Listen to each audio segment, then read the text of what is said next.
All stories are dramatized recreations. Named locations are fictionalized. Any resemblance to real persons is coincidental. Hi Reddit. I'm Stella, a 38-year-old lawyer from New York City.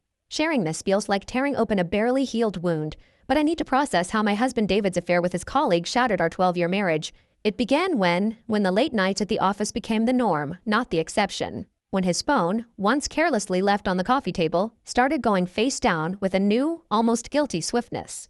When the easy laughter we shared over burnt dinners dwindled into polite exchanges about the weather or the dog. I told myself it was stress. The crushing weight of his partnership track, the relentless pace of this city, the natural ebb after over a decade together.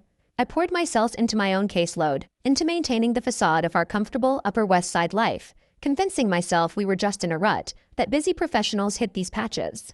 I was so focused on not being the needy wife, on being the understanding partner he deserved, that I missed the tectonic plates shifting beneath our feet. The betrayal wasn't a sudden earthquake, it was a slow, insidious erosion, grain by grain, until the ground I thought was solid simply gave way. The first crack wasn't a shout, it was a whisper in the form of David's new cologne, something sharp and unfamiliar, cutting through the warm, musky scent I'd associated with his skin for over a decade. He claimed it was a free sample from a client. Trying something new, he'd shrugged, avoiding my eyes as he adjusted his tie in the hallway mirror. I remember standing there, holding his forgotten travel mug, the steam curling into the cool morning air of our apartment. That tiny shift, the new scent, the averted gaze, landed in my stomach like a cold stone, but I brushed it aside. I'm being paranoid, I told myself. He's under pressure. We all need little changes sometimes. The whispers grew louder, though. The overtime became relentless. Cases I'd never heard him mention suddenly demanded his presence until midnight on weekends. When he was home, he was a ghost, physically present but mentally orbiting some distant planet. His phone, once a communal device buzzing with family group chats and silly memes, became a vault. He'd take it into the bathroom for showers. Leave it charging obsessively in the kitchen overnight, far from the bedroom.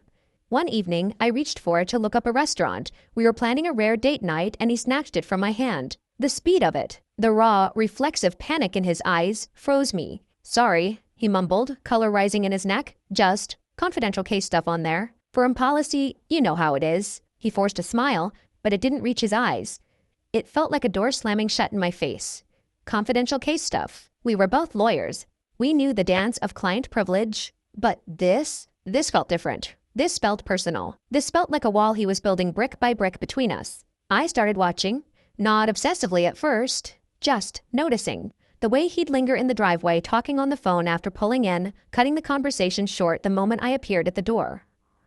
So, the extra care he took with his appearance on days he claimed were filled with back-to-back depositions. The new gym routine that conveniently extended his time away from home. And then, there was her.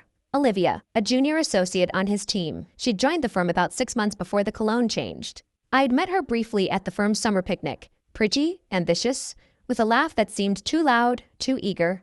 David had mentioned her in passing early on, sharp but needs guidance. Then the mention stopped. When her name came up in a casual conversation about office politics months later, his reaction was a little too studied, a little too neutral. "Oh, Olivia, she's fine. Handling the Miller file, okay." The cold stone in my stomach became a constant companion. I'd lie awake in the dark, listening to his steady breathing beside me, feeling like an intruder in my own bed. The space between us, once filled with tangled limbs and shared warmth, felt vast and icy. I tried to bridge it. I suggested couples therapy. "Just a tune-up, David. We've been ships passing in the night." He dismissed it instantly. "We're fine, Stella. Just stressed. It'll pass."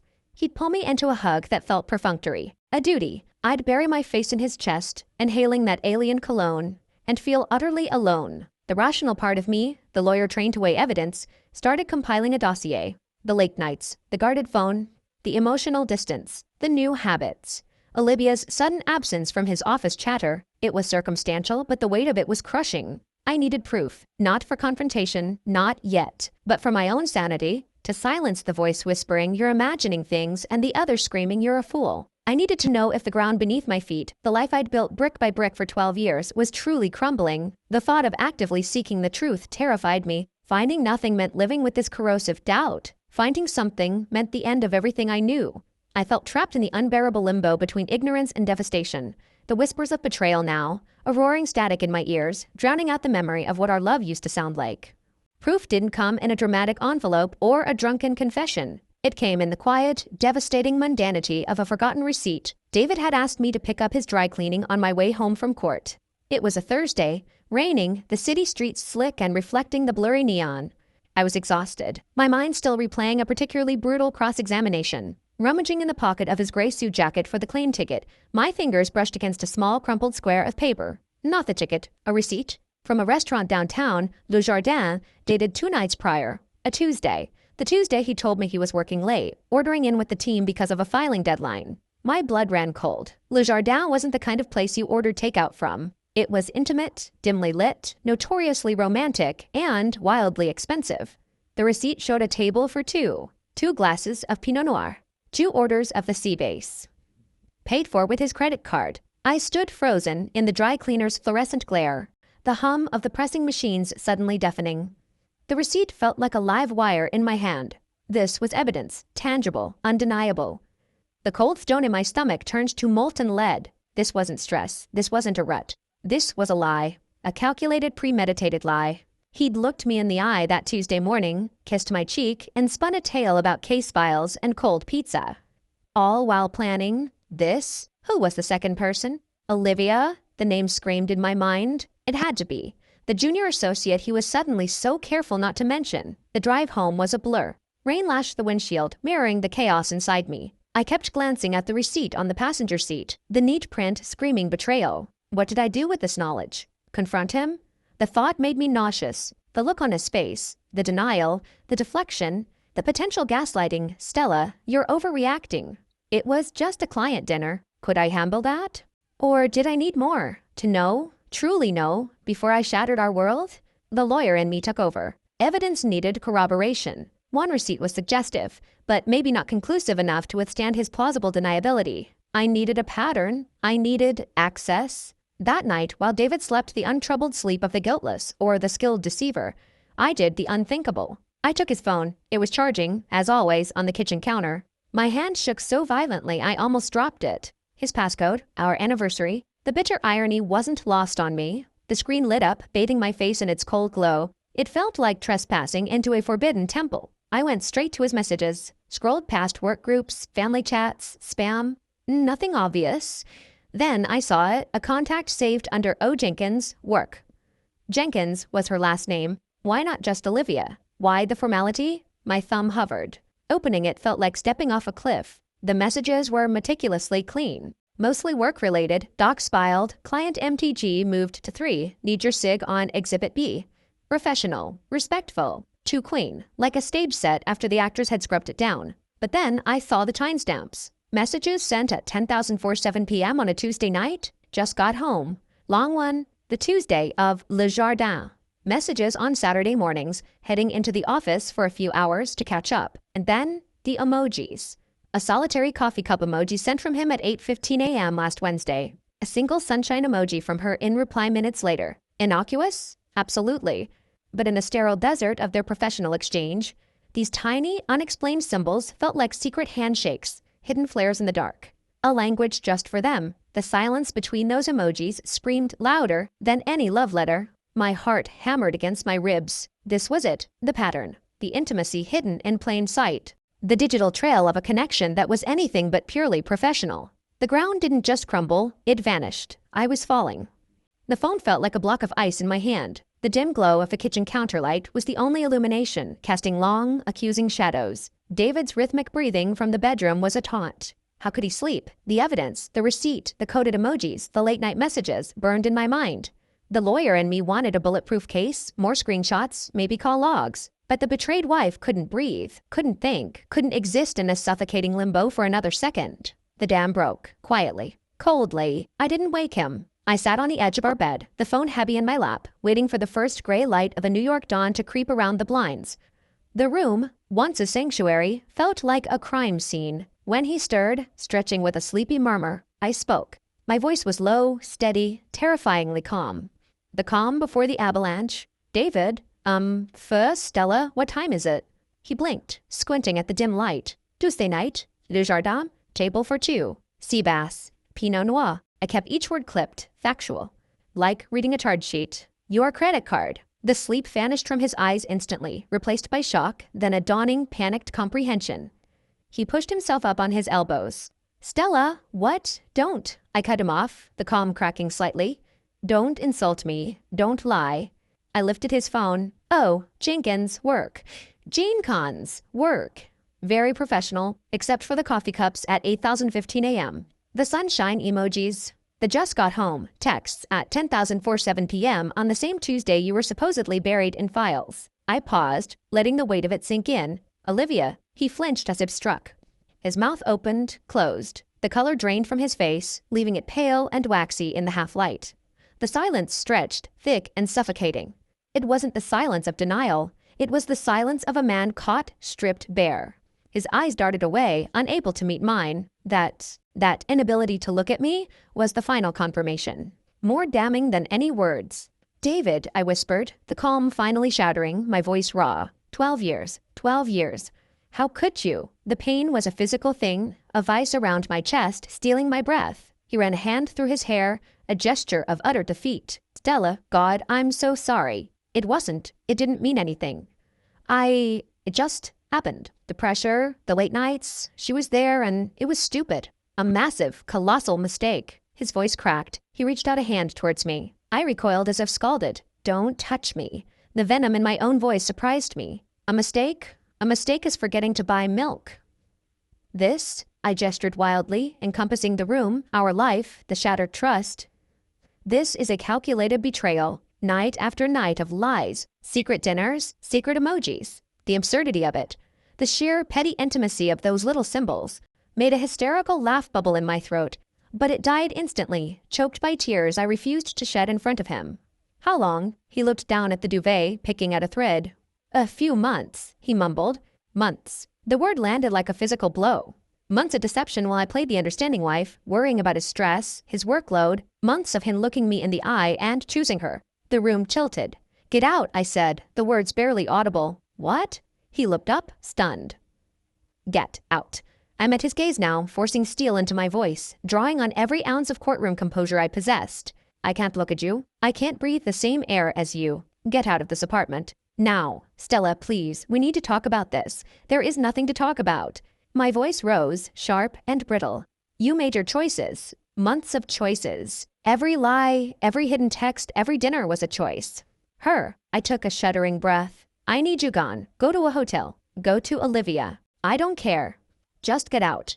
He stared at me, truly seeing the devastation for the first time. The anger, the grief, the utter finality in my eyes. The man I loved, the man I built a life with, was gone.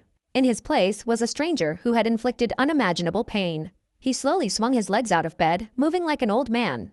He dressed in silence, the rustle of clothes unbearably loud. He paused at the bedroom door, suitcase in hand he pulled from the closet. He looked back, his eyes pleading, full of a sorrow that felt too little, too late. "I never meant to hurt you," he said, his voice thick. "Funny," I replied, turning my face towards the window, watching the city slowly wake up, indifferent to my personal apocalypse. "That seems to be the only thing you've managed to do consistently for months." The click of the front door closing echoed through the silent apartment like a gunshot. The sound of an ending. I was alone, utterly, completely alone. The carefully constructed world of Stella Lawson, successful lawyer, devoted wife, was rubble. And I was standing in the ruins, covered in dust, with no idea how to move, how to breathe, how to exist in this terrifying new landscape of solitude and betrayal. The silence after the storm wasn't peaceful, it was deafening. It was the sound of my life breaking. The silence after David left wasn't empty, it was a physical presence. It pressed in on me, thick and heavy, amplifying every ragged breath, every thud of my heart against my ribs. I sat frozen on the bed until the sun climbed higher, painting harsh rectangles of light across the floor, illuminating dust motes dancing in the air, particles of our former life now unsettled. The numbness began to recede, replaced by a wave of nausea so intense I barely made it to the bathroom. The next few days were a blur of autopilot and acute, jagged pain. I called in sick to the firm, my voice miraculously steady over the phone, citing a sudden virus. The thought of facing the polished aggression of the courtroom, the knowing glances of colleagues, especially if Olivia was there, was paralyzing. My apartment, once a haven, felt alien. Every object held a memory, a shard of glass waiting to cut me. His favorite mug on the shelf, the photo from our hiking trip in the Adirondacks, the absurdly expensive espresso machine he had to have. I moved through the rooms like a ghost, avoiding the spaces that screened his absence the loudest. The living room couch where we used to watch movies, his side of the closet. I slept on the couch, wrapped in a blanket that didn't smell like him. Eating felt impossible. Sleep was fractured, filled with nightmares of discovering more receipts, more emojis, more lies. The lawyer in me, the part trained for crisis management, eventually kicked in. Survival mode. I needed structure. I needed control over the uncontrollable. I pulled out my laptop, the familiar weight of it a small anchor. Research. Divorce lawyers, NICE. The word spelt surreal, like typing in a foreign language. I scanned profiles looking for someone sharp, experienced, known for discretion. Someone who wouldn't flinch at the sordid details. I bookmarked 3. Making the call would be the next hurdle. Then came the practical siege. I changed the locks. The sound of the locksmith drilling, the solid clunk of the new deadbolt engaging, felt like the first tangible act of reclaiming my space, my safety. I canceled his credit card that was linked to my accounts, the one that paid for Le Jardin. I froze our joint savings account, transferring half into a new account in my name only. Each action was a small rebellion, a brick in the fragile wall I was building around myself. It felt ruthless, necessary. Friends called. My sister, Sarah, texted frantically. Everything ok? David called me, sounded wrecked, said you kicked him out? I ignored them all. I couldn't bear the pity, the questions, the inevitable taking of sides. The story wasn't mine to share yet, not when I could barely hold the pieces of it myself. The shame was a sticky tar, making me want to hide. How did I not see this? The self-doubt was a constant, corrosive whisper. David tried to contact me. Calls went to voicemail. Texts piled up. Apologies, please to talk, explanations that sounded increasingly hollow and desperate. It was a moment of weakness. I'll end it with her, today. We can fix this. Stella, please. I read them once, feeling nothing but a cold, detached disgust. The words meant nothing. The man who wrote them was a stranger. The David I loved wouldn't have done this. That David was gone, perhaps never truly existed the way I believed. The pain of that realization was a fresh wound. I found myself standing in the shower one morning, water scalding my skin, trying to wash away the feeling of contamination, of his betrayal clinging to me. The steam filled the room, mirroring the fog in my mind. Who was I now? Stella Lawson, betrayed wife? Stella Lawson, soon-to-be divorced lawyer? The labels felt ill-fitting, suffocating. I was adrift, unmoored from my past, terrified of the future, clinging only to the cold comfort of the next necessary task. Call the lawyer, draft the separation agreement, divide a life. The path forward was a dark tunnel, and I could only see the step immediately in front of me. The rest was void. The only certainty was the bone-deep ache of loss and the terrifying, uncharted territory of being alone. Alone, the word echoed in the apartment, in my head, in the hollow space where my heart used to be. The initial flurry of practical tasks, locks, lawyers, finances, subsided, leaving behind a vast, echoing quiet. It was a different silence than a shocked aftermath of confrontation. This was the silence of the new normal. A normal I hadn't chosen, didn't want, but was forced to inhabit. Going back to work was excruciating. Walking into the sleek, high-pressure environment of the law firm felt like stepping onto a stage naked. I kept my head down, buried myself in motions and depositions, using the familiar rhythm of legal argument as a shield. My colleagues were politely distant, sensing something was off, but respecting my clicked professionalism.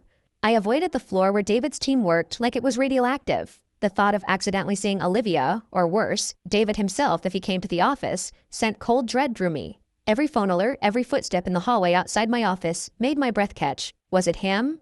Was it someone who knew? The paranoia was exhausting. Home was no refuge. The apartment felt too big, filled with ghosts. I started boxing up David's things. Not everything? Not yet. But the obvious stuff. The clothes still hanging in the closet. His rows of meticulously organized ties.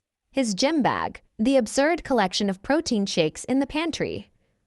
Each item handled was a tiny stab. I didn't cry. I moved methodically, like an archivist cataloging artifacts from a dead civilization. Our civilization. The cardboard boxes stacked in the hallway corner were a physical manifestation of the separation, a wall growing between past and present.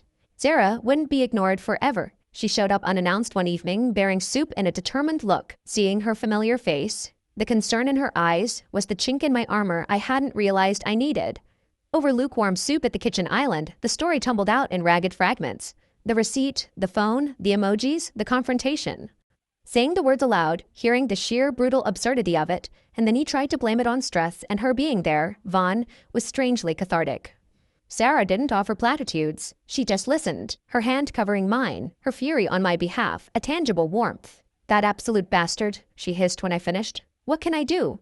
Just her presence, her unwavering belief that he was the monster, not me, with a lifeline. I wasn't alone in my anger, at least. Slowly, tentatively, I started reclaiming the space. I moved the furniture. I took down a large abstract painting David had loved, but I'd always found slightly oppressive. The blank wall it left behind felt like a fresh start. I bought new sheets, crisp, cool cotton in a deep blue, a color he never liked. A small rebellion. I played music he hated, loud, angry female rock anthems, while cleaning. It felt good to fill the silence with something I chose. One Saturday morning, I forced myself out of the apartment. No destination, just walking. The energy of New York City, the relentless pulse of life going on, was jarring but somehow grounding. I walked through Central Park, watching families, runners, couples. The ache was there, sharp and persistent, but mingled with something else, a faint flicker of possibility? Not happiness, not yet, but the realization that I was still breathing, still functioning. Still me beneath the layers of pain. Stella Lawson, lawyer. Stella, Sarah's sister. Stella, who survived a cross-examination that nearly broke her last year. Stella, who was navigating the most brutal cross-examination of her life. I stopped at a small coffee shop I'd never been to before. Drawn by the smell of roasting beans, I ordered a large latte, something sweet and decadent I wouldn't normally get. Sat by the window. The first sip was hot, rich, comforting. A simple pleasure, entirely my own. No one to share it with, no one to judge the calorie splurge. Just me, the warm cup, the sunlight streaming in, and the chaotic, beautiful, indifferent city outside. The loneliness was still a vast ocean, but in that moment, sitting alone with my coffee, I felt a tiny, fragile sense of okayness.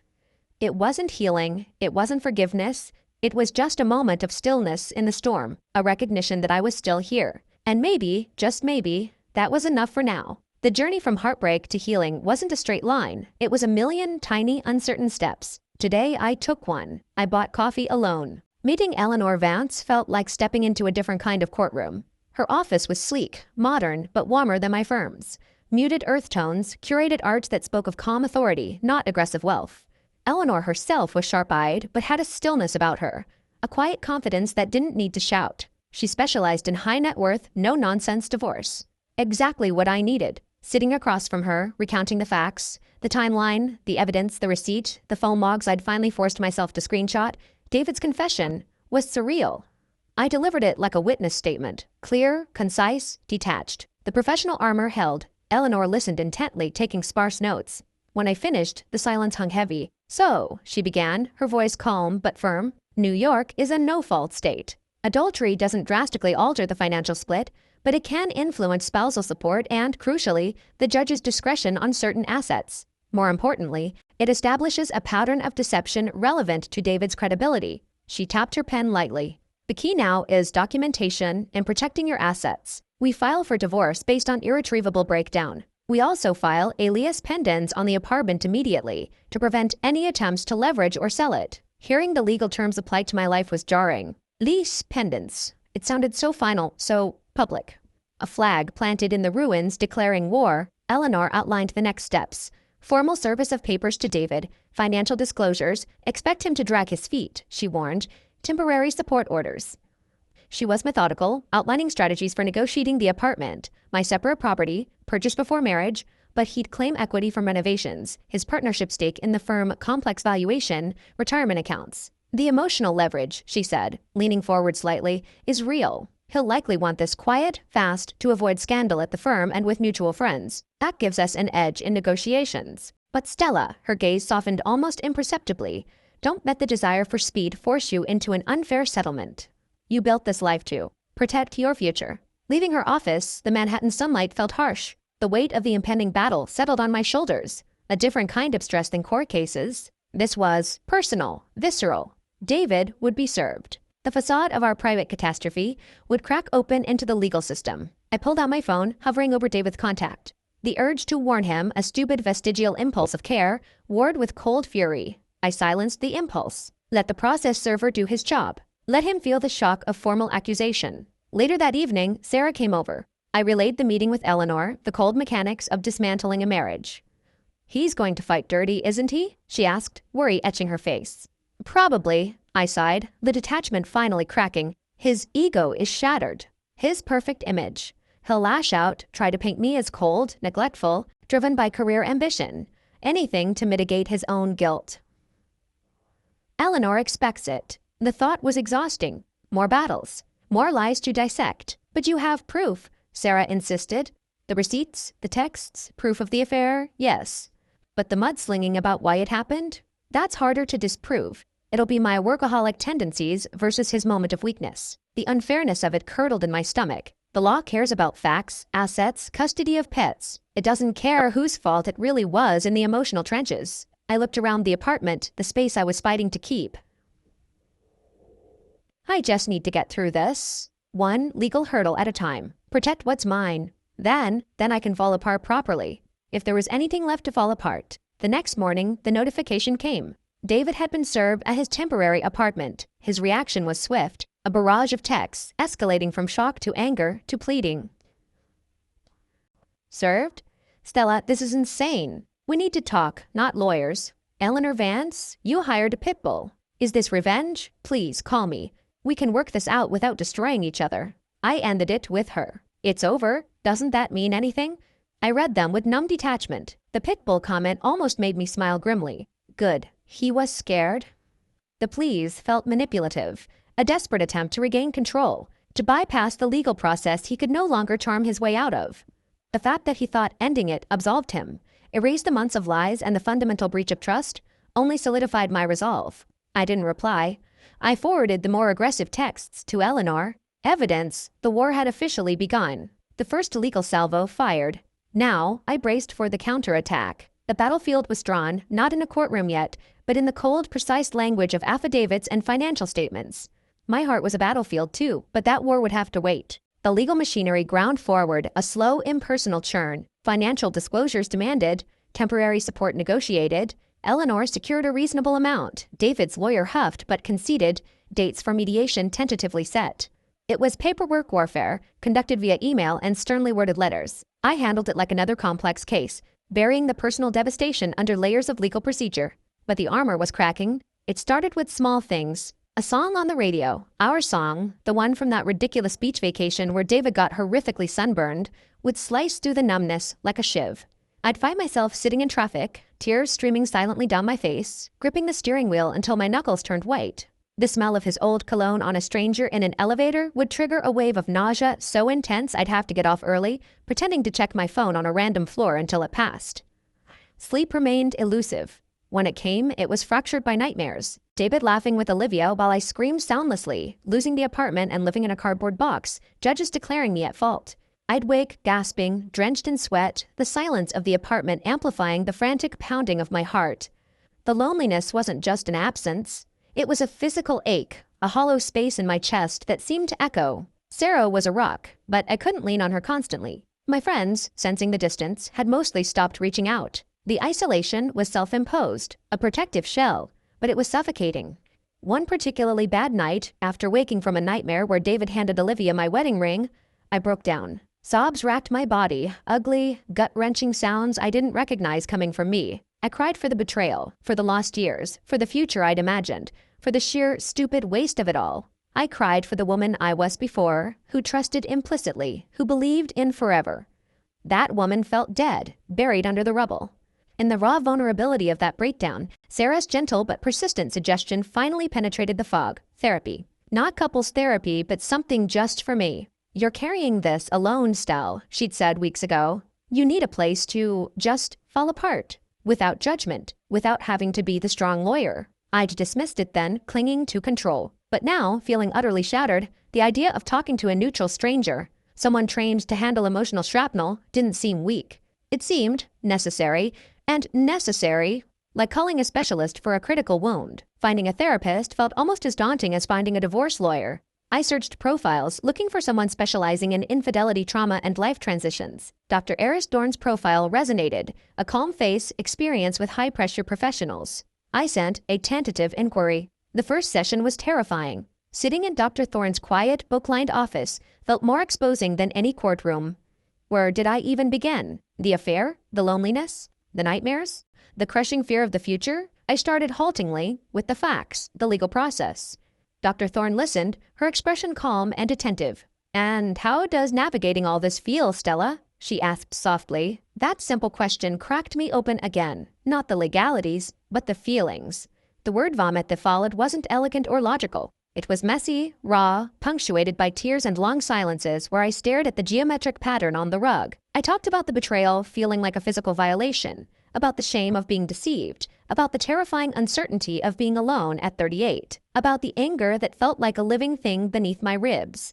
I talked about missing the stupid, mundane things, his terrible singing in the shower, the way he always stole the blankets. Dr. Thorne didn't offer easy solutions. She didn't tell me to just move on. She validated the pain, the complexity. Betrayal trauma is real, she said. It rewires your sense of safety, your ability to trust others, yourself, the world.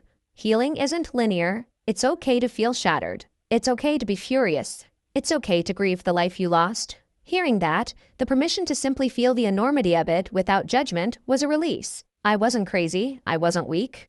I was human, reacting to an inhuman violation. Leaving that first session, I felt drained, hollowed out, but also strangely lighter.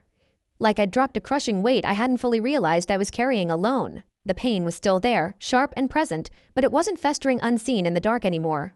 I'd shone a light on the monster, named it. It didn't make it smaller, but it made it knowable. The journey through the wreckage wasn't over, not by a long shot, but maybe, just maybe, I didn't have to navigate it entirely alone in the dark. I had a guide, and the first, terrifying step onto that path had been taken. The armor was off. The real healing, messy and painful, could begin. Life, in its relentless, indifferent way, demanded I function.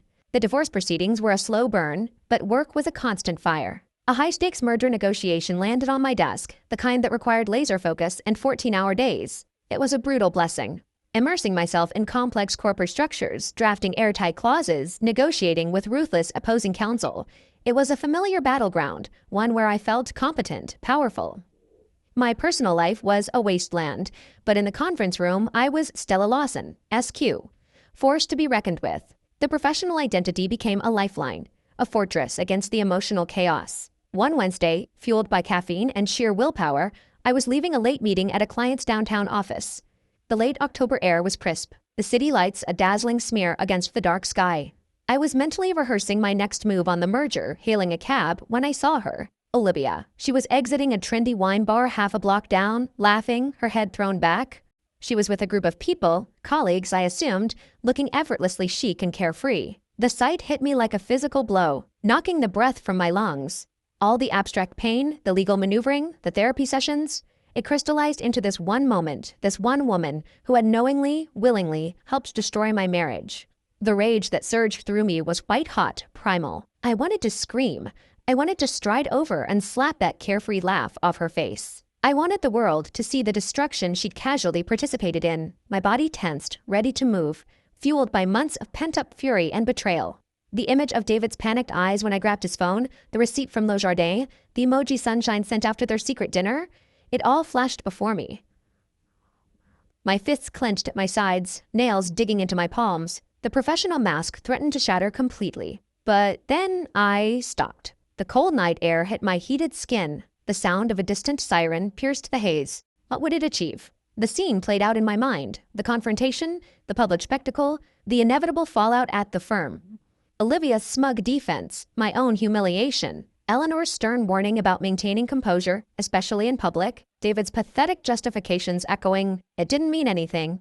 Taking a shuddering breath, I forced myself to unclench my fists. I didn't move. I just watched.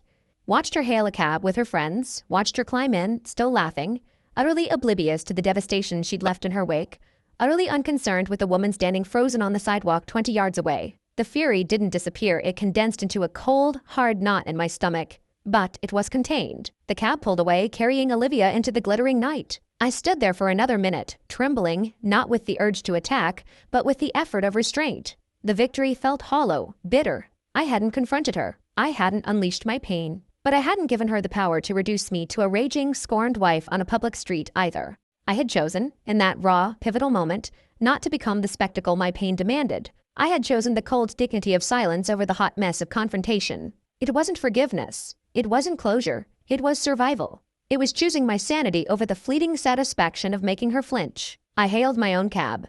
Sliding into the back seat, the familiar scent of vinyl and air freshener grounding me, I gave my address. The city lights streamed past the window, indifferent. The merger documents were waiting. Dr. Thorne's next appointment was tomorrow. The knot of fury remained, a cold ember, but it was mine to manage now, not hers to provoke. The worlds had collided, violently, silently, and I was still standing, bruised, furious, but standing, on my own terms. That, for now, had to be enough. Therapy with Dr. Thorne became my weekly anchor in the storm. It wasn't about fixing me, it was about understanding the wreckage. We delved into the layers, the shock, the betrayal trauma she kept emphasizing, the grief for the marriage, the grief for the person I thought David was, the grief for the future I'd meticulously planned. We talked about the shame, the insidious feeling that I must have been lacking, inadequate, to drive him to someone else. Dr. Thorne gently dismantled that lie. His choices were about him, Stella, she'd say, her voice calm but firm. His unmet needs, his lack of coping mechanisms, his moral failing. Not your worth. One session, we focused on the anger. The cold, hard knot that had settled in my gut since seeing Olivia. I described the white-hot fury on the sidewalk, the primal urge to lash out. It feels like poison, I admitted, twisting a tissue in my hands, like it's corroding me from the inside. But letting it out feels dangerous, like I'll become someone I hate. Anger is a natural response to violation, Dr. Thorne affirmed. It's energy, protective energy. The key is channeling it, not letting it control you or turn inward. What does your anger want to protect? I thought about it. Me, I whispered. The part of me that's still standing. The part he didn't destroy. Exactly. It's a signal that your boundaries were annihilated and it's demanding they be rebuilt. What would honoring that protective anger look like right now? Not towards Olivia or David, but for you? The question hung in the air. I looked down at my left hand. The platinum band and diamond solitaire still sat there, a beautiful, painful lie. I hadn't taken it off. Partly habit, partly a stupid hope I hadn't even acknowledged, mostly because removing it felt like the final, irrevocable admission of defeat. I'd built my identity as David's wife for 12 years. Who was I without that label? I'm still wearing my ring, I said, the word surprising me. I hadn't planned to say it. Dr. Thorne nodded slowly. What does wearing it mean to you now? It feels like a shackle, I admitted, the truth stark. Like, I'm still claiming a connection that's dead, but taking it off, my throat tightened. It feels like erasing everything, like admitting I'm nothing without him. Or, Dr. Thorne suggested gently, could taking it off be an act of reclaiming? A declaration that you define who you are now? That your worth isn't tied to a man or a broken promise? The silence stretched. I stared at the diamond, catching the light. I remembered David sliding it onto my finger, his eyes shining with tears. The memory was still there, precious in its own way, but it belonged to a different woman, a different life. The ring wasn't me anymore. It was a relic, a symbol of trust that had been shattered. That night, back in the silent apartment, I stood in front of the bathroom mirror. The fluorescent light was unforgiving, highlighting the fatigue under my eyes, the new lines of stress around my mouth. I looked at the ring. I touched it, cold and hard. I thought about the woman Dr. Thorne described, the one reclaiming herself, defining her own worth. I thought about the protective anger that wanted to shield that woman. Slowly, deliberately, I twisted the ring. It resisted for a second, clinging to my skin, then slid off. The sensation was immediate and profound. Physical lightness, yes, but more than that, a release. The skin underneath was pale, slightly indented.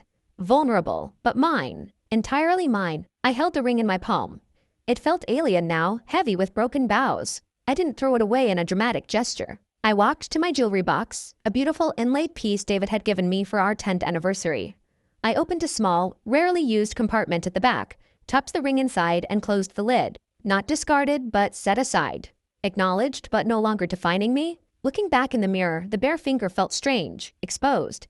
But as I met my own gaze, a flicker of something else emerged. Not happiness, not confidence, but a nascent sense of autonomy. The first brick in rebuilding my boundaries wasn't a legal document or a change block. It was the simple, terrifying act of removing a symbol that no longer served the woman I was fighting to become. The shackle was off. The path ahead was still dark, but I was standing on it, alone, barehanded, and finally starting to breathe for myself. Eleanor's email was brisk and efficient.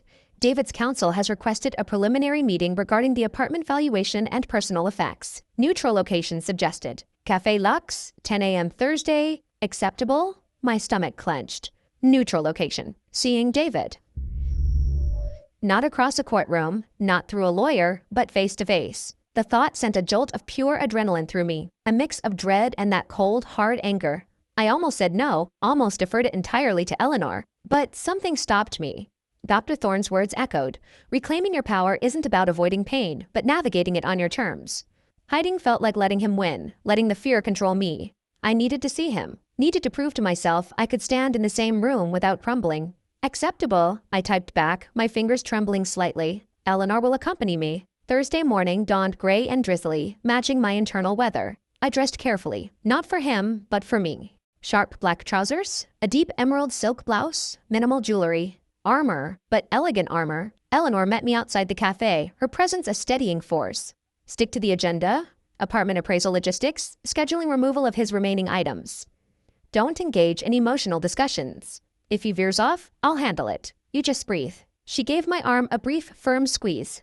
Walking into Cafe Luxe felt like entering a stage set. The air was thick with the smell of coffee and pastries, the murmur of conversations, a low hum. And there he was, David, sitting at a corner table, looking older, thinner, his usual polished confidence replaced by a palpable nervousness. He stood up as we approached, his eyes locking onto mine. The shock of seeing him, the familiar lines of his face, the way his hair fell slightly over his forehead, was a physical ache.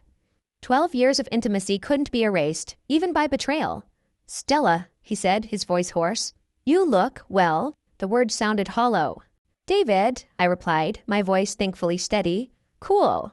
Shall we sit?" I didn't offer my hand. Eleanor smoothly took the lead, exchanging brief pleasantries with David's lawyer, a man I vaguely recognized. The meeting began. Dates for the appraiser.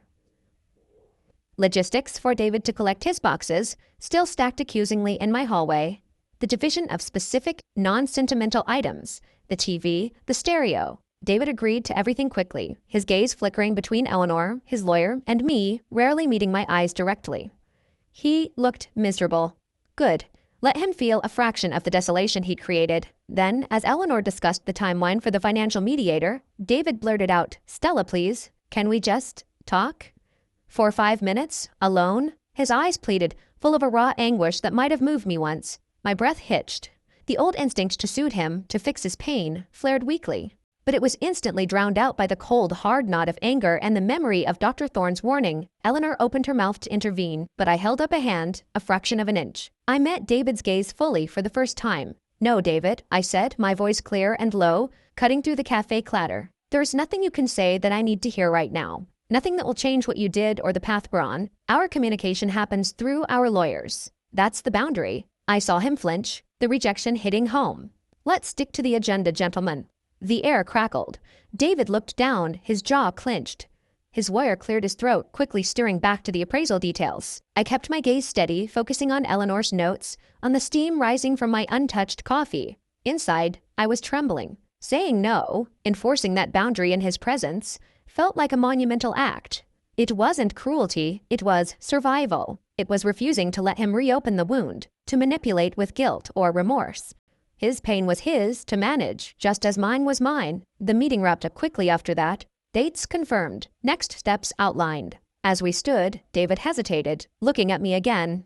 "I am sorry, Stella," he murmured, the words barely audible. Truly. I looked at him, really looked at him. The man I'd loved, the man who'd shattered me. The anger was still there, the grief a vast ocean. But in that moment, looking into his eyes heavy with regret he couldn't undo, I felt something unexpected, a profound, weary pity. Not forgiveness, not absolution. Just pity for the small, broken person he'd revealed himself to be. The grand love I'd believed in hadn't been destroyed. It had been exposed as a mirage built on sand. "Sorry doesn't rebuild trust, David," I said, my voice flat, final. "It doesn't erase 12 years of lies. Goodbye." I turned, not waiting for his response, and walked out of the cafe with Eleanor beside me. The drizzle had turned to proper rain. I tilted my face up for a second, letting the cold drops mix with the single, traitorous tear that had escaped. It wasn't a tear for him. It was a tear for the finality, for the death of the illusion. Then I squared my shoulders, opened my umbrella, and stepped into the rain, leaving him and the ghost of our marriage behind in the warm, fragrant cafe. I had walked through the fire of seeing him, and I was still standing, scorched, perhaps, but intact. And that was everything. After the cafe meeting, something subtle shifted. The constant, grinding edge of panic softened, replaced by a steadier, if still profound, sadness. The divorce process continued its glacial pace, but it felt less like a sword hanging over me and more like a complicated administrative task Eleanor handled. My focus began to tentatively expand beyond mere survival. I started noticing small pockets of, not joy, but contentment. The deep blue sheets I'd bought felt luxurious against my skin. The silence of the apartment, once deafening, became a space I could sometimes just be in. Reading a novel, not legal briefs, listening to music I loved, not caring if it annoyed anyone else. I even managed a whole weekend without crying, a minor miracle noted in my journal during a session with Dr. Thorne. One Sunday morning, the late autumn sun streaming through the windows, I did something radical. I decided to go out for brunch. Alone. Not hiding in a corner with a book, but actually sitting at a small table by the window, ordering pancakes and coffee, and just watching the world go by. It felt strangely brave. The first bite, a fluffy pancake, drenched in maple syrup, was pure, simple pleasure. I savored it, the sweetness a counterpoint to the months of bitterness. No one stared. No one pitied me. I was just another New Yorker enjoying a slow Sunday morning. I started exploring neighborhoods I'd always meant to visit, but David had deemed too far or not our scene. I wandered through art galleries in Chelsea, losing myself in colors and shapes, no need to discuss or critique. I spent an afternoon in the quiet majesty of the Morgan Library, marveling at ancient manuscripts, the weight of history putting my own small pain into perspective. I even signed up for a single, terrifying pottery class, something I'd always been curious about but never dared try. My first bowl was lopsided, comically misshapen, but making it, the feel of the cool clay, the focused concentration, was deeply satisfying. It didn't have to be perfect, it just had to be mine. Sarah remained my anchor. Our Sunday walks in the park became sacrosanct. We talked less about David and the divorce, more about her work, my pottery disasters, books we were reading, the absurdity of city life. The shared laughter felt like medicine, loosening the tightness in my chest. One crisp November afternoon, walking through fallen leaves in Central Park, she nudged me. "You seem lighter, Stell. Not healed, but less haunted." I thought about it, crunching a leaf underfoot.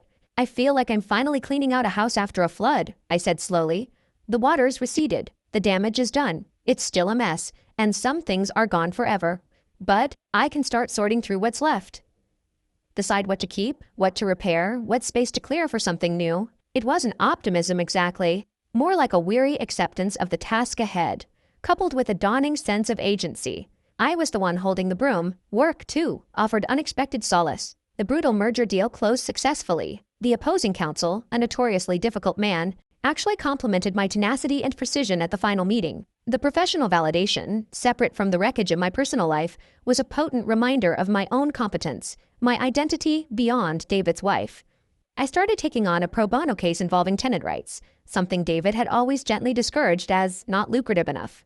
It felt good, meaningful. Lying in bed one night, the city's hum a familiar lullaby, I realized the sharp stabbing pain of David's betrayal had dulled to a deep, persistent ache. The missing him had morphed. I didn't miss him, the man who lied and cheated. I missed the idea of him, the companionship, the shared history. But the companion I'd thought I had never truly existed. The ache was for the ghost, not the man. Healing wasn't a destination I could see yet. It was a daily practice, therapy, small acts of self-care, leaning on Sarah, showing up for work, allowing moments of quiet contentment, even daring a lopsided bowl. The divorce loomed, the holiday promised to be brutal, and loneliness was still a frequent visitor. But the crushing weight had lifted enough for me to lift my head and look around. The landscape was scarred, unfamiliar, but it was mine to navigate. And for the first time since the world shattered, I felt a flicker of something akin to curiosity about what might lie beyond the next bend in the road. Not hope, perhaps, but a fragile sense of possibility. The ashes were settling. Maybe, just maybe, something could grow here again. The holidays loomed like a minefield. Thanksgiving, especially, 12 years of traditions with David's family, the chaotic warmth of his parents' crowded Connecticut home, the overly dry turkey his father insisted on carving, the football game background noise, the inevitable political debate smoothed over with pie. The thought of facing that empty chair at my own table, or worse, accepting a pity invite from well-meaning friends, was paralyzing. Sarah offered her home, but the idea of being the poor divorced sister amidst her bustling, intact family felt unbearable. I needed something different, something entirely mine. Dr. Thorne suggested reframing. What does thanks mean to you now? Not societal obligation, but genuine acknowledgement. The question stuck. Thanks felt impossible. Yet, I was grateful. Fiercely, surprisingly grateful. For Sarah's unwavering support. For Eleanor's sharp competence shielding me from legal predators. For Dr. Thorne's steady guidance through the emotional rubble. For my own resilience, battered but still standing. For the pro bono case that reminded me my skills could fight for something beyond billable hours. For the simple, profound gift of waking up in an apartment that was solely mine, even when the silence echoed. So, I made a radical decision. I would cook Thanksgiving dinner just for me. Not the full David family spread, but the dishes I loved. Roasted Brussels sprouts with pancetta and maple. Silky butternut squash soup. A small, perfectly cooked breast of turkey. None of that dry white meat nonsense. And pecan pie. David hated nuts.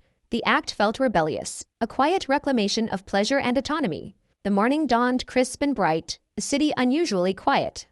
I put on soft music, not holiday tunes, but a soulful jazz playlist. I poured a glass of crisp white wine, and I cooked, slowly, mindfully. Chopping vegetables became meditation. The sizzle of pancetta, the rich aroma of roasting squash, the golden sheen on the turkey skin, each sensation anchored me in the present.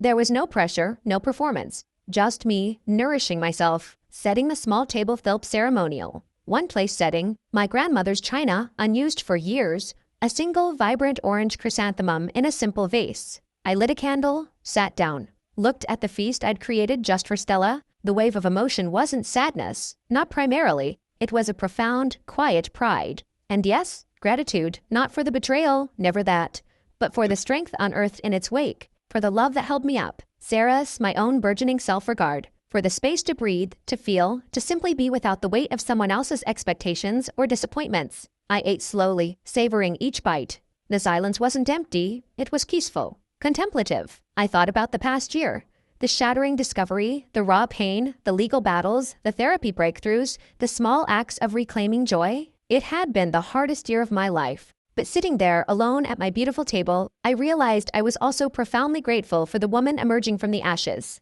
She was tougher, wiser, more compassionate, especially towards herself. She knew her worth wasn't tied to a ring or a man's fidelity. She was learning to build a life on her own terms, brick by fragile brick. Later, I video called Sarah. Her house was loud, joyful chaos in the background. She held up her plate piled high. "Look, I snagged extra stuffing for you just in case you changed your mind." I laughed, a genuine sound that surprised me. My stuffing was better, and my company is impeccable. I panned the camera to show my clean plate, the candle, the single flower. Her smile softened, understanding dawning. "You look really good, Stell. Peaceful." "I feel okay," I admitted. More than okay, actually. Weirdly thankful. "For what?" she asked, genuinely curious. I took a breath. "For surviving. For learning I can. For me." The words felt true, solid. Sarah's eyes glistened. "Damn right. Happy Stella Thanksgiving, sis." "Happy Stella Thanksgiving," I echoed, warmth spreading through me.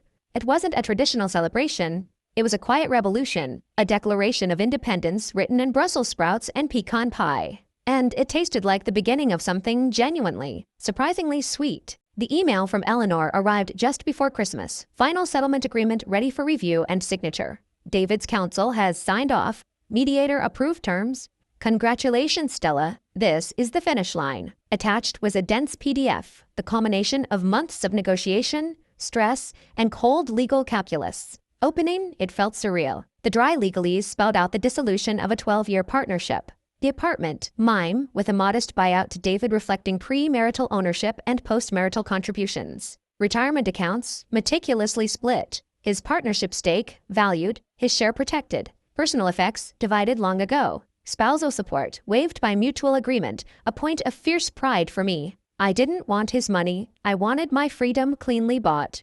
The only thing left was my maiden name, Lawson. I was keeping it, Stella Lawson. Not a relic, but a reclamation. Reading the final terms, a strange cocktail of emotions fizzed inside me. Relief, immense and profound, like surfacing after being held underwater. This legal purgatory was ending. Fatigue. The bone-deep weariness of the long fight. A flicker of sadness for the finality. The official death certificate of a dream. And beneath it all, a steady thrum of accomplishment. I had navigated this. I had protected myself. I hadn't been steamrolled. Signing wasn't dramatic. I did it in Eleanor's sleek office. The same pen scratching on paper that finalized multi-million-dollar deals. My hand was steady. "This is a significant moment, Stella," Eleanor said, her usual briskness softened.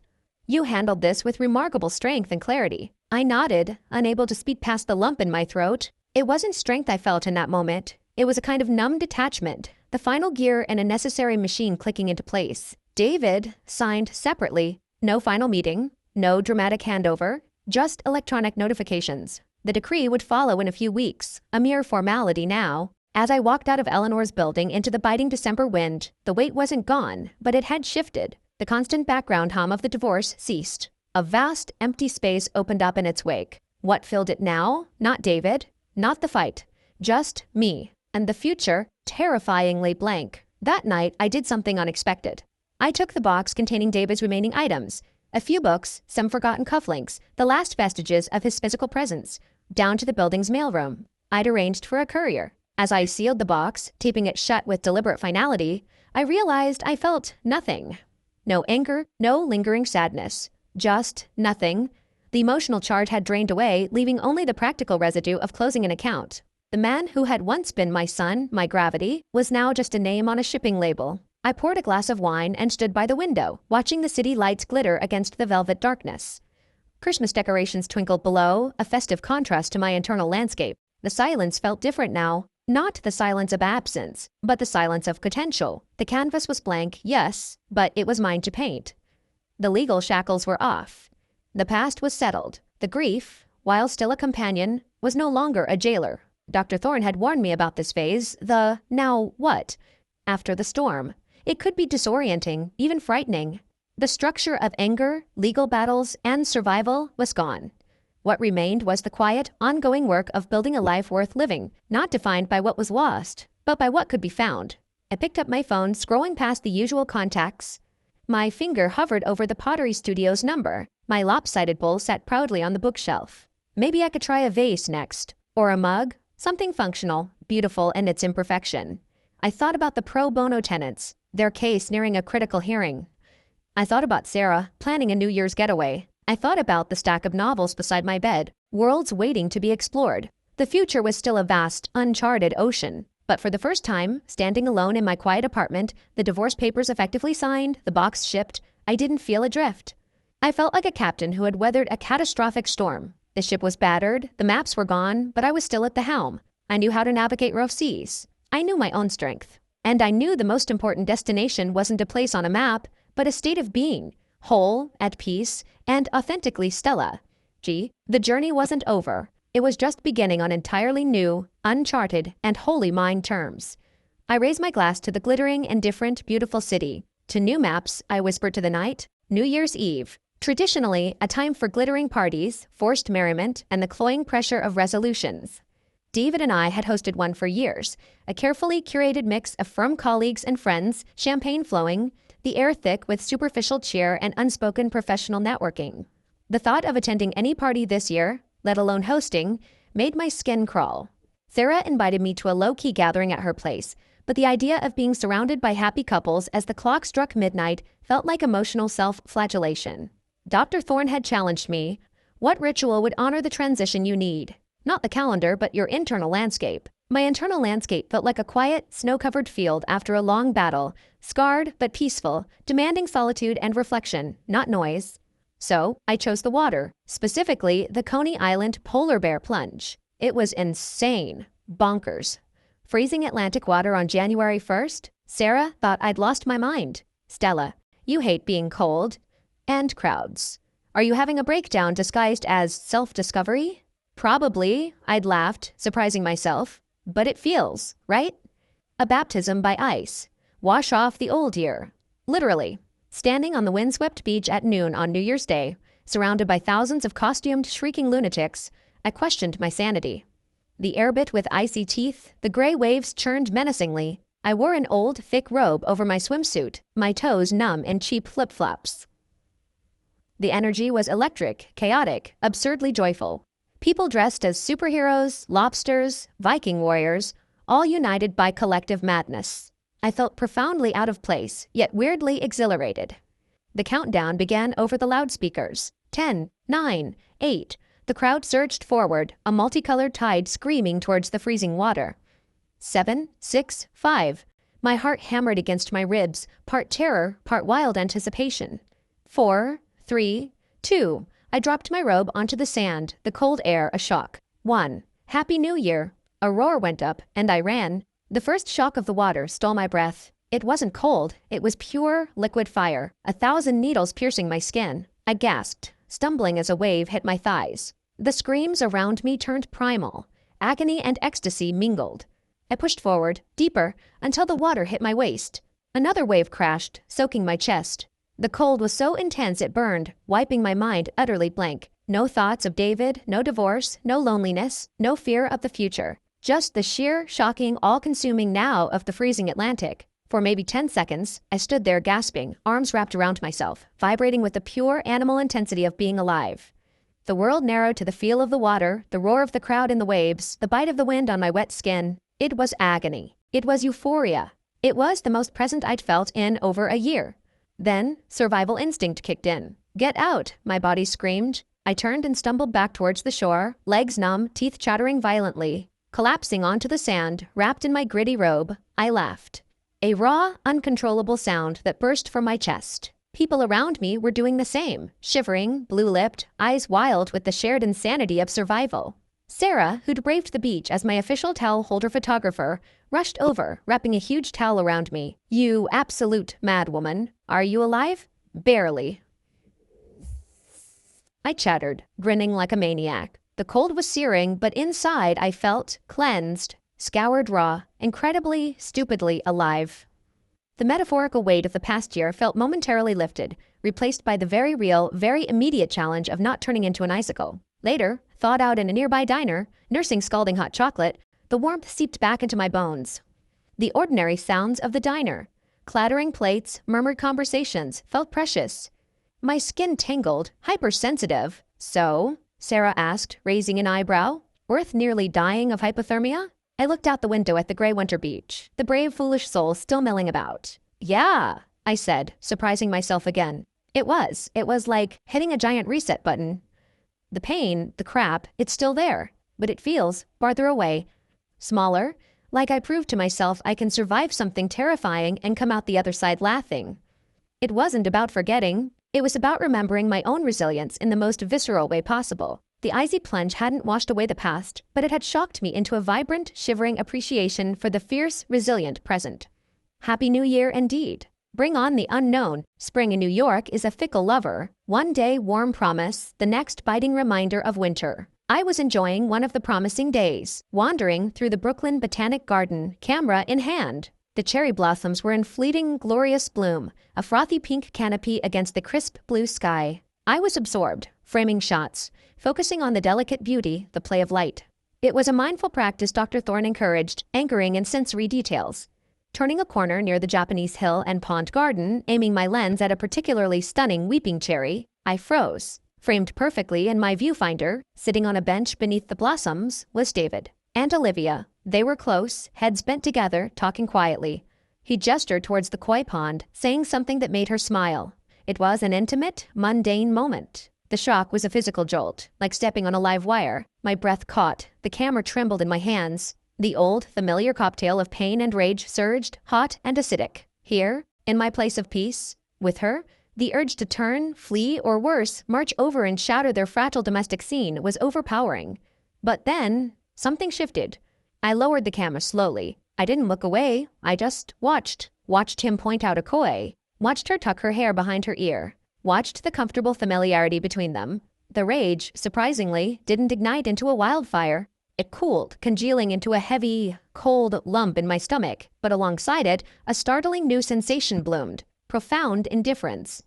He looked ordinary. Smaller, somehow, than the giant figure of betrayal he'd loomed as in my mind. The sharp features were softer, maybe a little tired. Olivia was pretty, yes, but in a forgettable way. Seeing them together didn't shatter me. It didn't even wound me deeply. It just was, like observing strangers. The grand, devastating love affair that had destroyed my life looked, from the outside, remarkably banal. Two people sitting on a bench. That was all. The revelation wasn't joyous.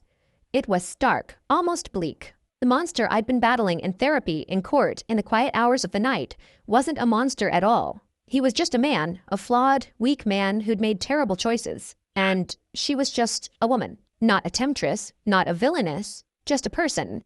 The pedestal I'd subconsciously kept him on, even in hatred, crumbled to dust. He was reduced to human scale, mortal, Unremarkable. I raised my camera again, not towards them, towards the cherry blossoms above their heads. I focused on the delicate pink petals, the way the sunlight filtered through them, the intricate tracery of branches against the sky. I took the shot. The beauty was real, tangible, mine. Their presence beneath it was irrelevant, a minor footnote in the scene's grandeur. As I turned to walk away, choosing a different path, a strange calm settled over me. The cold mump of anger dissolved, replaced by a vast, empty space. But it wasn't the terrifying void of the early days. It was neutral ground. Cleared land. The ghosts had finally been laid to rest, not with a bang, but with the quiet realization of their fundamental ordinariness. The power they'd held over my narrative evaporated. My story wasn't about David and Olivia anymore. It was about Stella, the cherry blossoms, the koi glinting in the pond, the next bend in the garden path. I kept walking, breathing in the scent of damp earth and flowers, the camera a comfortable weight in my hand, focusing on the beauty that belonged solely to the present, to me. The past and its players faded into the background, finally losing their power to wound. They were just people on a bench. I was the one walking freely under the blooming trees. The courtroom wasn't packed. No dramatic jury box. Just the judge, the stenographer, the opposing counsel for the slumlord, my pro bono clients, the Rivera family, huddled nervously together, and me. It was a motion hearing, not a trial, but the stakes were high. An injunction to force the landlord to make critical repairs, a leaking roof, busted heating in winter, rampant mold, that were making the Riveras sick, especially their asthmatic young son, Mateo. Mr. Henderson, the landlord's lawyer, oozed condescension. He dismissed the evidence, the photos of black mold, the doctor's note about Mateo's deteriorating health, the frigid temperature logs from their apartment, as exaggerated tenant complaints. He argued about costs, about procedural delays, about the Riveras being difficult. He spoke over them, over me, his tone implying we were wasting the court's time with trivialities. A year ago, his tactics might have rattled me. I might have gotten flustered, overly aggressive in response, playing into his narrative. But the Stella who stood before Judge Petrocelli today was different. She was forged in a different kind of fire. I felt a cool, focused calm settle over me, the kind I used to reserve for high-stakes corporate negotiations, but now infused with a deeper purpose. Your Honor, I began, my voice clear, respectful, but carrying an undeniable steel. And now, I didn't shout. I didn't interrupt. I systematically dismantled Henderson's arguments, not with aggression, but with cold, irrefutable facts. I presented the evidence like building blocks, constructing an undeniable picture of negligence and suffering. I quoted the relevant housing codes verbatim. I held up the photo of Mateo's inhaler next to the photo of the mold blooming on his bedroom wall. This isn't about inconvenience, Your Honor. This is about a child's health. This is about a family's right to basic, safe shelter. The law is clear. The evidence is overwhelming. Justice delayed here is justice denied, with potentially irreversible consequences for Mateo Rivera. I spoke for the Riveras, who couldn't articulate the legalities, but whose fearful eyes and Mateo's persistent cough spoke volumes. I channeled Eleanor's precision, Dr. Thorne's grounding, the fierce protectiveness I'd learned to direct towards myself. This wasn't just a case, it was a stand against the casual cruelty of indifference. I was fighting for them, yes, but I was also fighting for the principle that people deserved dignity, that the law could be a shield for the vulnerable. Judge Petrocelli, a no-nonsense woman known for her impatience with bluster, listened intently. She asked Henderson sharp questions that he fumbled. She asked me clarifying questions, which I answered concisely, confidently. The tide turned palpably in the room. After hearing both sides, Judge Petrocelli didn't hesitate. The motion for a preliminary injunction is granted, she stated firmly. Mr. Henderson, your client has 72 hours to commence emergency repairs on the roof, heating system, and mold remediation as outlined in the plaintiff's exhibits. Failure to comply will result in daily fines and potential contempt. Court adjourned. The gavel cracked. Mrs. Rivera burst into quiet tears, clutching her husband's arm. Mr. Rivera reached across the table, grasping my hand, his eyes shining. Thank you, Mrs. Lawson. Thank you. Mateo, looking pale but hopeful, managed a small smile. Leaving the courthouse, the spring sun felt warmer than usual. The victory wasn't about billable hours or professional prestige. It was about tangible change, about using my skills, honed in corporate battles, to actually help. The feeling was potent, humbling, a deep satisfaction that resonated in my bones. It reminded me of my original idealism when I chose law school, before the allure of partnership tracks and corner offices dimmed it. Walking back to my office, the city buzzed around me. I felt aligned, Not healed, not whole, but integrated. The shattered pieces weren't just glued back together. They were forming a new mosaic. The pain of betrayal was part of my history, a scar, but it wasn't the defining feature. My strength, my compassion, my competence, especially when used for something meaningful, were the bedrock. The divorce decree, a mere piece of paper now, was filed away. David was a closed chapter. Olivia was irrelevant. The future was still a vast expanse, but I was no longer afraid of its blankness. I was equipped. I was Stella Lawson, attorney at law, survivor, advocate, and finally, tentatively, architect of my own becoming. The war was over. The real work, the joyful, challenging work of building a life, was just beginning. And for the first time in a very long time, I couldn't wait to see what I would build next. The win for the Riveras resonated deeper than I expected. It wasn't just professional satisfaction, it was a seismic shift in my internal compass. Sitting in my sleek high-rise office overlooking the financial district, the victory felt different. The adrenaline rush was familiar, but the afterglow was new. It wasn't the cold triumph of outmaneuvering a corporate rival, but a warm, humbling sense of having made a tangible difference in real lives. Mateo's shy smile, Mrs. Rivera's tearful gratitude, that lingered, eclipsing the satisfaction of any multi-million-dollar deal I'd ever closed. The contrast with my usual caseload became stark, jarring. Drafting merger agreements for faceless conglomerates, arguing over escrow clauses, protecting obscene profits, it suddenly felt hollow, pointless. The relentless chase for billable hours, the pressure cooker of partnership politics, the sterile aggression of the corporate world, it tasted like ashes. I'd used my skills, honed in that very environment, to fight for something that mattered. And it felt right, like flexing a muscle I'd forgotten I had. I found myself scrolling past the high-profile corporate assignments on the firm's internal portal, my eyes drawn instead to the pro bono requests buried near the bottom. A single mother facing wrongful eviction, an elderly couple scammed by a predatory lender, a community center fighting a zoning change. These weren't just cases, they were people, stories, battles worth fighting. One afternoon, Eleanor called, not about David, the divorce with a closed book, but with an offer. Stella, your work on the Rivera case was exceptional.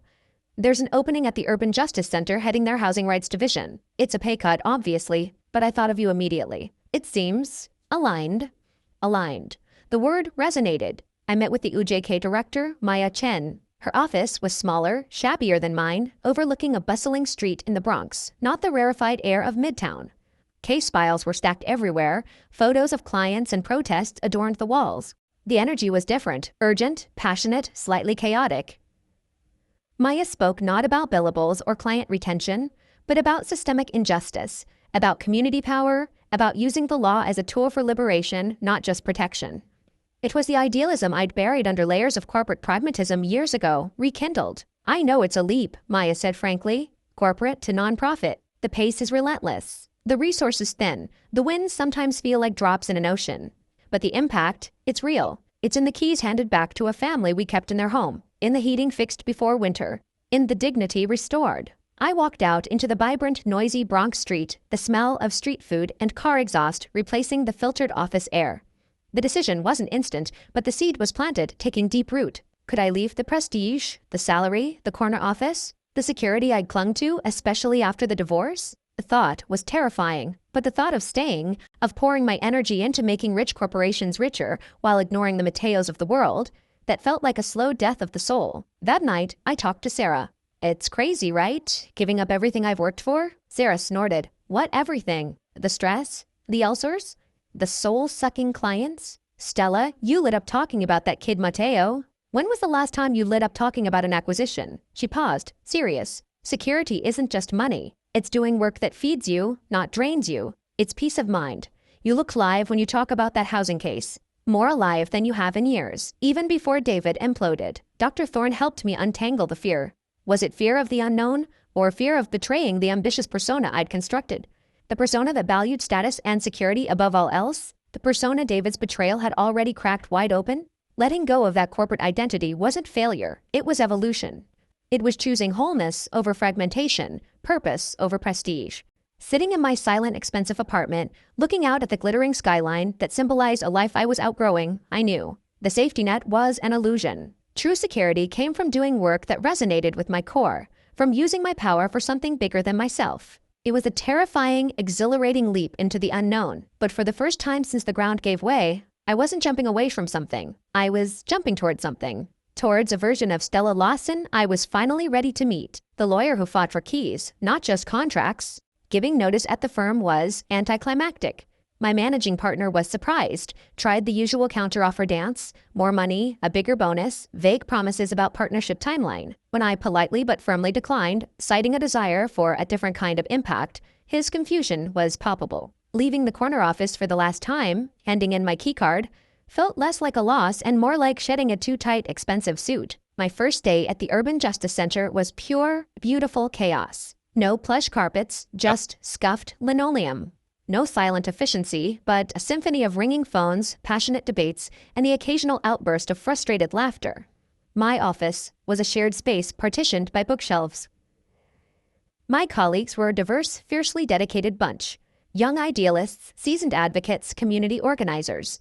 They welcomed me with curiosity and immediate demands. Can you look at this eviction notice? The landlord's lawyer for the Garcia case is pulling a fast one. We need a strategy for the city council hearing. The work was relentless. The legal issues were complex, often tangled in bureaucracy and bad faith. The resources were laughably thin, but the fire in my belly, the one that corporate law had dampened to embers, roared back to life. Fighting for Mrs. Garcia, facing down a slumlord slick lawyer who underestimated the nonprofit lady, securing an emergency repair order. These victories, while small in the grand scheme, felt monumental. They mattered, deeply. Dr. Thorne and I began winding down our sessions. We didn't talk about David anymore. We talked about boundaries at UJC, about managing burnout, about integrating this new identity. The divorce wasn't just the end of a marriage, Stella, she observed in our penultimate session. It was the catalyst for dismantling an entire life structure that wasn't truly serving you. You're not just rebuilding, you're redesigning from the ground up, with intention. I looked around her calming office, a space that had held so much pain and growth. It feels messy, imperfect, but it feels mine. That, Dr. Thorne smiled, is the definition of authentic living. Hold on to that feeling. The final session felt like a graduation. We revisited the journey, the shattering discovery, the numbness, the rage, the therapy breakthroughs, the slow reclamation. We acknowledged the scars, the moments of doubt that would likely still surface. But we focused on the tools I now possessed. The ability to name my needs, enforce boundaries, sit with discomfort, seek support, and choose paths aligned with my values. You are no longer defined by what happened to you, Stella, she said, her voice warm and firm. You are defined by how you chose to respond, to rebuild, to grow. Carry that strength forward. Leaving her office that day, I didn't feel cured. I felt equipped. I felt like a warrior who had survived a brutal war, bearing the marks but knowing her own resilience intimately. The grief was a quiet companion, not a crippling force. The future was unknown, but it was an adventure, not a threat. I stopped at a florist, buying myself a single, bold sunflower, a symbol not of happiness forced, but of resilience, of turning towards the light. I placed it in a simple vase on my desk at UHHHE, amidst the chaos of case files. A small reminder of the long journey and the quiet strength bloomed from the ashes. Life settled into a new, imperfect rhythm. UJC was demanding, often exhausting, but deeply fulfilling. I learned to navigate the resource constraints, finding creative solutions, and forging alliances with other community organizations. The victories were hard-won and deeply personal. Securing safe housing for a family fleeing domestic violence. Getting essential repairs for a disabled veteran. Stopping an illegal eviction hours before the sheriff arrived. Each win was a brick in the foundation of my new purpose. Sarah remained my rock. Our bond deepened, forged in the fire of the past year. We celebrated small triumphs, a successful hearing, a new recipe mastered, with takeout and wine on my apartment floor, laughing freely. She started dating someone new, a kind-eyed teacher, and I found myself genuinely happy for her, without the pang of envy or bitterness that might have surfaced before. My own life felt full enough. I kept up with pottery. My bowls were still lopsided, but occasionally one had a pleasing shape, a smooth curve. I displayed them proudly, imperfections and all. I explored the city with fresh eyes, not as half of a couple, but as Stella, solo adventurer. I discovered hidden jazz clubs, joined a weekend hiking group, even went on a few awkward, low-stakes dates arranged by well-meaning friends. Nothing sparked, and that was okay. The gnawing fear of being alone had faded. I enjoyed my own company. I was learning the quiet art of contentment. One sunny Saturday, I volunteered with an UJC initiative helping seniors navigate tenant rights workshops in a community garden. Afterward, I stayed to help plant seedlings. Kneeling in the rich soil, the sun warm on my back, The smell of earth and growing things filling my senses, I felt a profound sense of peace. It wasn't fireworks or grand passion. It was simple, grounded connection to the earth, to the community, to myself. An elderly woman, Mrs. Rosario, whose leaky roof I'd helped get fixed, patted my arm. "You have good hands, mija," she said, her eyes crinkling. Strong, for the law and for the earth. Her simple words landed deep. They weren't about beauty or perfection, but about capability, about nurturing, about strength applied gently. Later, walking home, I passed the cafe where I'd had that first solo brunch months ago. I went in, ordering the same pancakes. Sitting by the window, I watched the city flow by. The sharp edges of grief were softened. The anger was a distant memory. The loneliness was a visitor, not a resident. I wasn't over what happened. It was woven into the fabric of who I was now. Stronger, more compassionate, more discerning. The future was still unwritten, a blank page, but I was no longer afraid to hold the pen. I felt whole, not because everything was perfect, but because I was finally at home within myself. The journey hadn't led me back to who I was before David, but forward to someone entirely new. Someone I was still discovering and genuinely liked. The healing wasn't a destination reached. It was the soil I now stood firmly upon, ready for whatever seeds I chose to plant next. It's been 18 months since D-Day. 18 months since my world fractured and I began the agonizing, transformative work of picking up the pieces. Sitting down to write this, not just for Reddit, but for myself, feels like closing a circle. If you'd told me then, standing in the ruins of my marriage, drowning in betrayal and self-doubt, that I would be here, I wouldn't have believed you. Here, in an office humming with purpose, not profit. Here, finding deep satisfaction in fighting for a single mother's right to a safe home. Here, comfortable in my own skin, flaws and all. Here, genuinely happy for my sister's joy, even if my own love life is a quiet work in progress. Here, at peace with solitude, yet open to connection. Healing wasn't linear. It was messy, non-negotiable work. It demanded facing the darkness, the rage, the grief, the shame, not running from it. Therapy wasn't a luxury. It was the scaffolding that held me up while I rebuilt. Leaning on Sarah wasn't weakness, it was survival. Choosing Ella JC wasn't a step down, it was a leap towards authenticity. I won't pretend it's easy. Some days, the ghost of betrayal whispers. Some days, the loneliness feels sharp. Some days, the weight of the injustices I fight feels crushing. But now, I have tools. I have boundaries. I have a deep well of self-compassion I never knew existed. I know my worth isn't tied to a man's fidelity, a job title, or a perfect life. It's inherent, unshakable. David, he's a footnote. I heard through the grapevine he and Olivia are still together. I feel nothing. No anger, no curiosity. Their story is theirs. Mine is mine, and it's infinitely richer, more complex, and more beautiful than I ever imagined possible amidst the devastation. The love I lost wasn't the grand, forever kind I believed. It was a beautiful illusion. The love I found, for myself, for my work, for the messy, resilient human spirit, is the real thing. It's imperfect, hard-won, and fiercely mine. To anyone stumbling upon this in the raw, early days of your own heartbreak, I see you. I feel your pain like it was yesterday. It's excruciating. It feels endless. But please, hear this. You will survive this. Not just survive, but emerge. You are stronger than you know. Feel the pain, but don't let it drown you. Seek help, therapy, friends, support groups. Be gentle with yourself. There is no timeline. Your healing is your own. Don't be afraid to dismantle the life that no longer serves you. Question everything. What brings you peace? What ignites your passion? Who are you beneath the labels that were ripped away? Rebuilding isn't about recreating the past. It's about discovering a future you couldn't have imagined before the collapse. It won't be quick, it won't be easy, but it will be yours. And on the other side, you might just find, like I did, that the shattered pieces reassemble into a mosaic far more stunning, resilient, and authentically you than the original ever was. The scars remain, but they tell a story of survival, not defeat. You are not broken. You're being remade.